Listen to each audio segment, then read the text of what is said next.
Today we're having a look at some of the greatest eras in the history of football, and we're going to put them into a bracket to find out who is the greatest football team of all time. Before we do get into the tournament bracket, there are a couple honourable mentions that need to be talked about. Starting off with Jupp Heynckes' Bayern Munich, who won the Champions League in 2013. Another one is Inter Milan under Jose Mourinho in 2009-10, winning the treble. And another one is Carlo Ancelotti's AC Milan in the early 2000s. Now with that out of the way, let's get into the tournament. Starting off, it's already one of the biggest matchups we've got. It's Jose Mourinho's Chelsea coming up against Jurgen Klopp's Liverpool. Now, Chelsea under Mourinho were a different beast. He came in 2004 and won the league back-to-back straight away, which is ridiculous. In one of those seasons, he only conceded 15 goals. He also made 2 Champions League semi-finals and won multiple cups in England. Now, that comes up against Liverpool under Klopp, which he joined when they were really struggling. And it took a while for him to get started, but he was building that team little by little, eventually winning the Premier League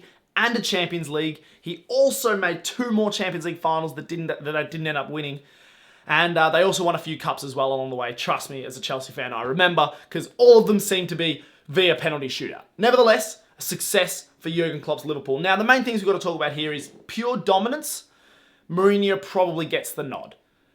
Klopp's Liverpool obviously had to deal with a different mega team, which we will talk about later. So dominance-wise, definitely Mourinho, but longevity, Klopp held that for a long time, and it's got to be taken into account that he won multiple trophies while coming up against one of the greatest teams of all time. So that needs to be talked about. Mourinho left after only 3 years. It's not an easy choice, and this is actually a really interesting matchup, and it'd be very interesting to see how they did come up against each other in a match, but obviously that would never happen. It pains me because I'm a Chelsea fan and I really back this Mourinho team, but I think I'm going to have to go for Jurgen Klopp's Liverpool. Unbiased, Klopp's Liverpool advance, and Mourinho's Chelsea are out. The second matchup is another mega match. It's Real Madrid under Zinedine Zidane, that iconic three-peat team, versus Pep's Barcelona from 2008 to 2012. And this is massive. It's an El Clasico in the tournament already. First thing we've got to talk about is Real Madrid. Three-peat in the Champions League is unbelievable. In that time, they also won, one La Liga, but they failed to win the Copa del Rey or any other little cup. So, fair play, Champions League three-peat, absolutely. But they struggled in their own league, so that does need to be mentioned when taking this into account. While when you talk about Pep's Barcelona, they won 2 Champions Leagues, which is just one short of that three-peat team of Real Madrid, and they won 3 La Ligas in that time. And let's be real, they sort of changed the way football's played forever. So as much as that Real Madrid team under Zinedine Zidane featuring sort of Bale, Benzema, Cristiano Ronaldo was ridiculous, I don't think it can even scratch the back of Pep Guardiola's Barcelona. So I think this one is a relatively simple one. Pep's Barca advance. Third matchup of the first round in this tournament bracket is Manchester United and their treble-winning team in 1999 coming up against Arsenal's invincible side. Now, firstly, Man United went 2 years without winning the Premier League before this treble-winning team. And that treble team obviously won the Premier League with not a crazy points tally, but still, you win the league, you win the league. They then went on to win the FA Cup in convincing fashion. And the greatest comeback possibly other than Liverpool's in 2007, but one of the greatest comebacks in Champions League history with that late double goal comeback against Bayern Munich to complete the treble. As an individual season, unbelievable. What I'm interested in is how that built into an era. And to be fair, they won the Premier League twice in a row after that, making it a three-peat of domestic titles. They didn't win the Champions League again in that time, but they did dominate England for a few years there. However, that dominance was stopped by Arsenal and their invincible team, who won the league without losing a game, which is quite ridiculous. However, needs to be mentioned, they had 12 draws. And they were knocked out of, I think, the League Cup by Birmingham, I want to say, someone like that. They were knocked out by the Champions League by Chelsea, and they were knocked out in the FA Cup, I think it was by Manchester United. So even though they didn't lose to any English team in the league, they lost every other tournament to an English team. So as much as it is an amazing achievement, and it genuinely is, unbeaten in the league is an amazing achievement, they weren't really that dominant when you talk about sort of across all tournaments. And it was a pretty isolated season because straight after that, Mourinho came in and destroyed the league with Chelsea. So it was sort of a one season. And if you're talking an individual season, sure, it's up there. But when it comes up against a Man United treble-winning team, who then led on to more success, I think you've got to give it to Fergie's boys. Manchester United knock out Arsenal's Invincibles and are into the next round. Correction before you guys hit me in the comments, they were knocked out by Middlesbrough in the League Cup. The final matchup of this round sees MSN Barcelona come up against Pep Guardiola's Manchester City. MSN Barcelona, Messi, Neymar, Suarez, they tore up football for about a 3-year period between 2014 and 2017, winning 2 La Ligas, 1 Champions League, and I think it was 3 Copa del Reys sprinkled in there as well. Just a little garnish on top of already an amazing resume for this team. 3 years of dominance. It did end up stopping when Neymar left to PSG, and then little by little sort of fizzled out there. Suarez went to Atletico, and then Messi obviously joined PSG as well. But the dominance in that period was insane. Now over to Pep's Manchester City, and you want to talk about dominance. Right, well, 5 Premier Leagues. Put that in your pocket. 4 Carabao Cups, 1 FA Cup, and a Champions League just to finish it off in a treble-winning season as well. They broke the points record, becoming centurions. They broke every record in terms of goal scoring and things like that. It was ridiculous. And he's been there for like 9 years now, and it doesn't really look like slowing down. Last year was the first year he didn't win a title of any sort, and that's ridiculous in a 9-year period. So, as much as I love MSN, and in terms of like cultural significance and like being one of the greatest trios of all time, if it was a trio list, they'd be up there. I think they win as the greatest trio of all time. But as a team, you can't look past Pep yet again, this time with Manchester City, and it's them that's going to advance into the next round. Moving on to what is the semi-finals, and we have Jurgen Klopp's Liverpool coming up against Pep Guardiola's Barcelona.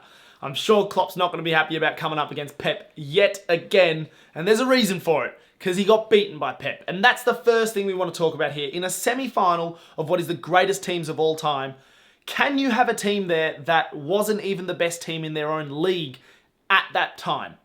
I don't think you can. As much as Klopp's team was unbelievable and they won a Champions League, they reached 2 other finals that they lost, and they did incredibly well in the league, getting 99 points and 97 points. They only won it once, and that's because there was another team better than them.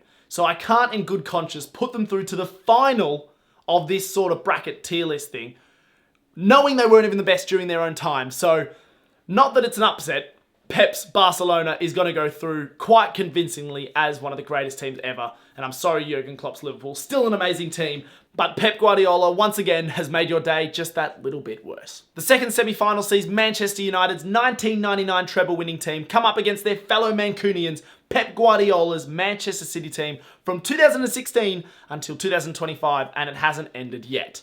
Right, we've talked about the titles and everything that's gone on.